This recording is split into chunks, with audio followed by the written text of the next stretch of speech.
Hello friends, स्वागत है आपका अपने यूट्यूब चैनल कॉमिक लाइब्रेरी में है और हम लाए हैं आपके लिए सुपर कमांडो ध्रुव का एक और रोमांचक कॉमिक्स जिसका नाम है मास्टर ब्लास्टर। तो आइए शुरू करते हैं। इस दुनिया का जन्म ही ब्रह्मांड के सबसे बड़े विस्फोट से हुआ है। बिग बैंग एक विस्फोट से ही ब्रह्मांड का जन्म हुआ है, इसलिए विस्फोट इस पृथ्वी के भी कण-कण में समाया हुआ है। लेकिन इस विस्फोट को वही नियंत्रित कर सकता है जो विस्फोटों की बारीकी को पूरी तरह से समझता हो, जो हो मास्टर ब्लास्टर। मास्टर ब्लास्टर तक पहुंचने का ख्वाब छोड़ दे ध्रुव। मास्टर ब्लास्टर किसी भी ज्वलनशील वस्तु को विस्फोट में बदल सकता है, तेरे फेफड़े में जा रही ऑक्सीजन को भी। आज के दिन में सत्ता जनता की सेवा के बजाय पैसे कमाने का एक जरिया बनकर रह गई है। इसलिए जितनी ऊंची कुर्सी होती है उसकी कीमत भी उतनी ही ज़्यादा होती है और उस पर बैठने वाले के सिर पर उतना ही ज़्यादा खतरा भी मंडराता है। इस शहर के विकास के लिए विश्व बैंक ने 200 करोड़ रुपए की सहायता भेज दी है। अगर यहाँ पर ईमानदार मेयर अपने पद पर ना रहा तो हमारे आदमियों को एक भी कॉन्ट्रैक्ट नहीं मिलेगा। उसको हटाकर उसकी जगह पर अपना आदमी बैठाना बहुत ज़रूरी है। आदमी को हटाना हमारा काम है और बैठाना तुम्हारा। जाओ अपने आदमी को मेयर की कुर्सी पर बैठने की तैयारी शुरू कर दो। मास्टर ब्लास्टर तुम्हारा रास्ता साफ कर देगा। और हाँ, जाते जाते मेरे आदमी को 1 करोड़ से भरा सूटकेस थमाना मत भूलना। इस काम के लिए किसको भेजूं? मास्टर लॉन्चर को भेज दूं? नहीं, वह हमारे एटॉमिक बम के प्रोजेक्ट के लिए सामान का इंतजाम कर रहा है। ये मामूली काम ग्रेनेड कर देगा, बुलाओ उसे। राजनगर महापालिका के मेयर शांति दास सिर्फ ईमानदारी का उपदेश ही नहीं देते थे, बल्कि उसको खुद पर भी अमल में लेते थे। पापा, आज हम लेट हो गए हैं। साइकिल से स्कूल पहुंचने में देर हो जाएगी। आप कार से हमारे स्कूल की तरफ से ही जा रहे हैं, हमको स्कूल ड्रॉप कर दीजिए ना। नहीं बच्चों, मैं सरकारी गाड़ी से सरकारी काम के लिए जा रहा हूं। तुमको स्कूल पहुंचाना मेरा व्यक्तिगत काम है, इसके लिए मैं सरकारी गाड़ी का इस्तेमाल नहीं कर सकता हूं। तुम लोग बस से ही स्कूल जाओ। ओ पापा, बसें भी कभी टाइम पर आती हैं क्या? अब बोलने का क्या फ़ायदा, पापा तो चले गए। क्या बात है दोस्तों, क्या गड़बड़ हो गई? ध्रुव भैया, आप यहाँ पर कैसे? तुम्हारे पापा से मिलने आया था, लेकिन वो शायद चले गए। पर तुम लोग बताओ, तुम लोगों की प्रॉब्लम क्या है? हम स्कूल के लिए लेट हो गए हैं और पापा सरकारी गाड़ी से हमको स्कूल नहीं छोड़ेंगे। आओ तो चलो, तुमको मैं छोड़ देता हूँ। एक मोटरसाइकिल पर 4 सवारी, तुम्हारा चालान हो जाएगा ध्रुव भैया। डोंट वरी, मेरे पास स्पेशल परमिशन है, तभी तो मैं हेलमेट भी नहीं पहनता हूँ। ध्रुव भैया, तुम हेलमेट क्यों नहीं पहनते हो? क्योंकि हेलमेट पहनने से मेरा देखने का एरिया सीमित हो जाता है। दाएं बाएं देखने में थोड़ी मुश्किल होती है और इस कारण मुझे अपराधियों के छक्के छुड़ाने में थोड़ी समस्या आ सकती है। तो छक्के मत छुड़ाओ, सिर्फ चौके से ही काम चला लो। ही। और तेज़ चलाइए ध्रुव भैया, हमको पापा की सरकारी कार को पीछे छोड़ना है। ध्रुव अभी भी मेयर शांतिदास की कार से 5 मिनट के फासले पर था। सर, 5 मिनटों में हम उस साइट पर पहुंच जाएंगे जहां पर विश्व बैंक की मदद के बच्चों का एक आधुनिक अस्पताल बनने वाला है। लेकिन मुझे शक है कि वहां पर आपको कोई दूसरा अधिकारी मिलेगा। हर आदमी आपकी तरह समय पर पहुंचने वाला नहीं है। अरे, ये क्या हुआ दीना सिंह? सड़क पर कोई घायल पड़ा है सर, मैं अभी देखता हूँ। ये तो लगता है कि बेहोश हो गया सर, इसको पास के अस्पताल छोड़ना होगा। आओ, उठाओ इसको, गाड़ी में लेटाओ। उठाने और लेटाने का काम तो मेरा है मेयर, तेरा नहीं। आज तुमको इस दुनिया से उठाने और चिता पर लेटाने के लिए आया है। ग्रेनेड बड़ाम। तेरी ईमानदारी ही या तेरी मौत बनेगी मेयर, बचाओ। शांतिदास ने चट्टानों की आड़ में बचने की कोशिश तो करी, लेकिन उनकी ये कोशिश सफल नहीं हो पाई और एक ग्रेनेड उनको आके लगा। ध्रुव घटनास्थल पर पहुंचने में जरा सी देर हो गई। पापा, मेयर साहब घायल हो गए हैं। रोहित, तुम मेरे स्टार ट्रांसमीटर से कॉल करके एम्बुलेंस बुलाओ और तब तक इनको यहाँ से दूर ले जाओ, मैं इससे निपटता हूँ। ध्रुव की मोटरसाइकिल मेयर शांतिदास और ग्रेनेड के बीच में दीवार बनकर खड़ी हो गई। हेलो, जल्दी एक एम्बुलेंस भेजिए पार्कर रोड पर। मेयर साहब का एक्सीडेंट हो गया है। ग्रेनेड, अगर मरना ही चाहता है तो मेरा रास्ता छोड़ दे। अभी मेयर मरा नहीं है, मेरा कॉन्ट्रैक्ट अभी अधूरा है। अगर अपने जीवन को अधूरा जीना नहीं चाहता तो वापस लौट जा। ध्रुव किसी को जान से नहीं मारता, लेकिन ग्रेनेड सिर्फ जान ही लेता है। मेरी मेयर की जान से पहले अब मैं तेरी जान लूँगा। भड़ाम। ओफ, इसके बदन से तो फोड़े की तरह मांस के टुकड़े बढ़कर शरीर से बाहर निकल रहे हैं और इसकी नसें उन मांस के टुकड़ों को पटककर ग्रेनेड की तरह फोड़ रही है। ये भला कैसे संभव है? इस असंभव को मेरे मालिक ब्रास्टर ने संभव बनाया है। बायोकेमिस्ट्री यानी जैविक रासायनिक विज्ञान का मास्टर है वह। उसकी मेहरबानी ने मुझे तबाही से भरा गोदाम बना दिया है। मेरे शरीर के अंदर ऐसे रासायनिक प्रक्रिया पैदा कर दी है जिससे मेरे शरीर में विस्फोटक गांठें पैदा होने लगी है और उनको निशाने पर पहुंचाने का काम करती हैं मेरी नसें। तो मैं तेरी नसों को उगते ही काट डालूँगा। ऐसा करने से कोई फ़ायदा नहीं होगा, बल्कि तेरे लिए मुश्किल हो जाएगी, क्योंकि ये विस्फोटक लोतड़े गेंद की तरह इधर उधर उछलेंगे और ये कब और कहाँ फटेंगे तू तो क्या, मैं भी नहीं बता सकता हूँ। इसकी नसें काटने वाला आइडिया ख़तरनाक है। इसको काबू में करने के लिए कोई और तरीका सोचना पड़ेगा। इसको बेहोश करना पड़ेगा और यह काम इसका ध्यान बटाने के बाद ही किया जा सकता है। इसका ध्यान बटाने के लिए मुझको स्टार ब्लेड्स की मदद से इसके शरीर पर ऐसे घाव लगाने होंगे जो इसको दर्द से बेहाल कर दे। धप धप। और मुझे इसके पास पहुंचकर इस पर वार करने का मौका मिल जाएगा। लेकिन सिर्फ एक घूंसे से इसको बेहोश करने के लिए काफ़ी नहीं है, एक ज़ोरदार वार करना होगा।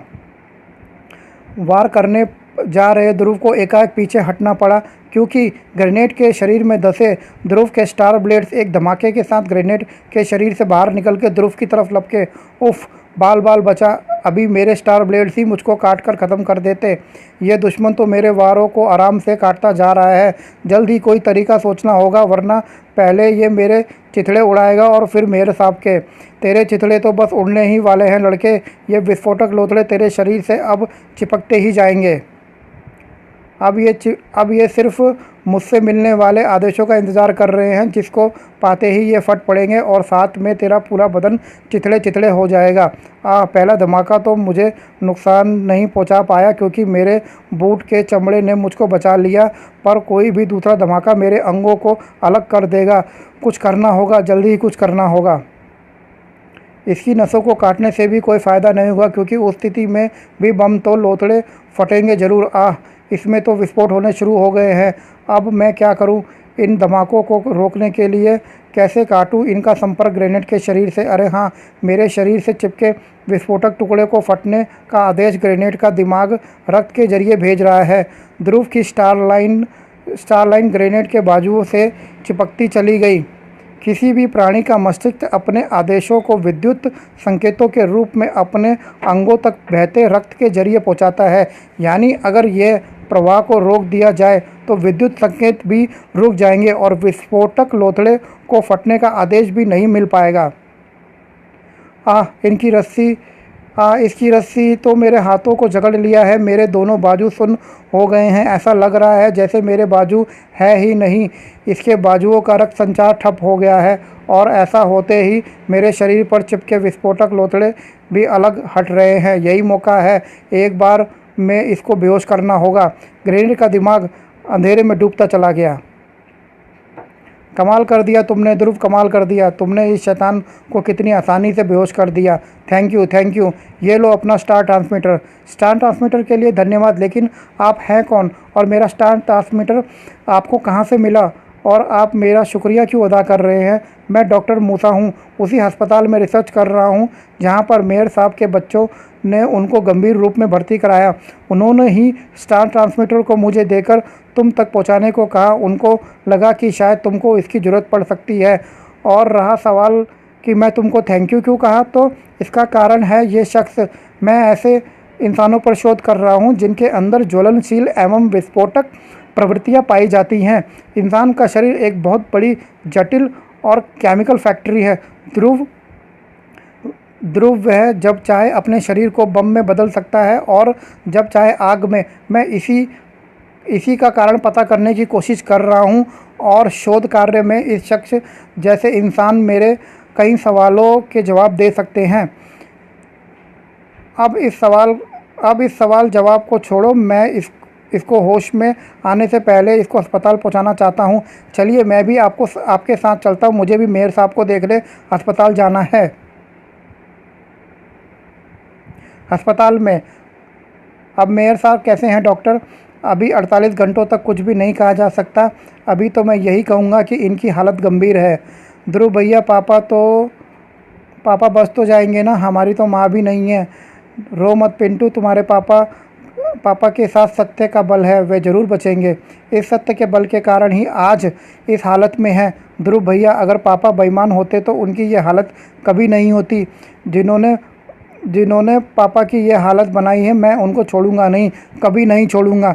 नहीं रोहित, सच के रास्ते पर चलने वालों को ऐसे कठिन परिस्थितियों से जूझना ही पड़ता है। पर तुम देखना, जीत आखिरकार सच्चाई की ही होगी। उनको जीत मैं दिलाऊंगा, उनको न्याय मैं दिलाऊंगा, उनका बेटा होने का फ़र्ज़ अदा करूंगा। मैं इस कार्य में आपके साथ हूँ रोहित। मैं भी हूँ भैया। जोश में ऐसा कोई काम मत कर बैठना रोहित, जिस पर बाद में तुमको पछतावा हो, और तुम्हारे पापा को भी। मैं बाद में आकर तुमसे बात करता हूँ। अभी मैं डॉक्टर मूसा से मिलने जा रहा हूँ। डॉक्टर मूसा ज़रूरत से ज़्यादा ही उत्साहित थे। आओ आओ आओ ध्रुव, यह ग्रेनेड तो कमाल का नमूना निकला। इसके शरीर में फास्फोरस और ग्लिसरीन तेज़ी से पैदा होकर विस्फोटक लोथड़े बना रहे हैं। ग्लिसरीन हवा की नाइट्रोजन के संपर्क में आते ही विस्फोटक में बदल जाता है और फास्फोरस उसमें विस्फोट करा देता है। मैं अभी इसकी जांच करके ये पता कर रहा हूँ कि इसके शरीर में ऐसे कौन से हार्मोन पैदा होते हैं जो इस असंभव को संभव बना सकते हैं। यानी इसके शरीर में ऐसे हार्मोन प्रविष्ट कराए गए हैं जो इसको आम इंसान से ग्रेनेड बना दे। इसने मुझको बताया था कि मास्टर ब्लास्टर नाम के किसी आदमी ने इसको ग्रेनेड बनाया है। पर ये सब कौन लोग हैं? ये सब वे लोग हैं जिनको कभी ना कभी अपने शरीर में ज्वलनशील प्रक्रिया होने का आभास हुआ। ये समय समय पर मेरे पास आते रहते हैं और मैं इन पर विभिन्न प्रकार के प्रयोग करता रहता हूँ। आओ मैं तुमको इनसे मिलवाता हूँ। ये है मिस्टर बेगेंजा। हाय। आज से 2 साल पहले ये अपने भाई के साथ बैठकर विस्की और सिगरेट पी रहे थे। अचानक इनको डकार आई और इनके मुंह से हवा की बजाय आग का गोला निकला, जिसने इनके भाई को कुछ ही सेकंडों में भस्म कर दिया। उनकी हड्डियां तक नहीं मिली। इनको मौत की सज़ा से सिर्फ मेरी गवाही और मेरे शोध ने बचाया है। यह है डॉली सरदाना। हेलो। 6 महीने पहले खाना पकाते पकाते एकाएक इनका हाथ गर्म होने लगा और वह इतना गर्म हो गया कि गैस के चूल्हे के आगे आने वाली रबर पाइप इनके संपर्क से ही गल गई। सिलेंडर फटने से हुए धमाके ने किचन की छत को उड़ा दिया। लेकिन आश्चर्य की बात यह है कि इनको रत्ती भर भी नुकसान नहीं पहुंचा, सिर्फ कुछ बाल ही जल गए थे। और ये है हफीज़ निसार। अस्सलाम वालेकुम। एक दिन सजदा करते वक्त इनका माथा इतना गर्म हो गया और माथा चिपका फर्श पिघल गया और इनका सिर उसमें फंस गया। फर्श का पत्थर तोड़कर इनके सर को निकालना पड़ा। तो दोस्तों, ये अंक यहीं समाप्त होता है। अब इंतज़ार कीजिए हमारे दूसरे भाग के लिए और मुझे कमेंट कीजिए आपको कैसा लगा। लाइक कीजिए, सब्सक्राइब कीजिए। जय हिंद, जय भारत।